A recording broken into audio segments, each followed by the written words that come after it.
In this video, I'll show you how to join the Ticketmaster waiting room. When popular events go on sale, Ticketmaster often creates a waiting room to help manage the high volume of traffic and ensure that ticket sales are handled fairly. Start going to the event page on Ticketmaster. Check the sale start time for the event. The waiting room opens exactly 10 minutes before the sale begins. For example, if the sale starts at 10:00 a.m., you'll need to join the waiting room at 9:50 a.m. Once the waiting room opens, you'll be placed in a virtual line based on the order you joined. Ticketmaster follows a first-come, first-served policy, so joining early increases your chances of getting good seats. Make sure you're already logged into your Ticketmaster account before the waiting room opens. This will save you time and prevent issues during checkout. It's also a good idea to have your payment information saved in your account to speed up the process when it's your turn.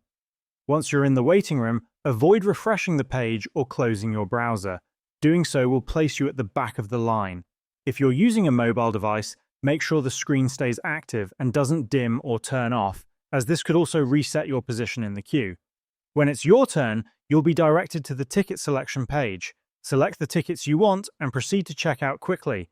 Since high-demand events sell out fast, acting quickly is essential, and that's how you can join the Ticketmaster waiting room.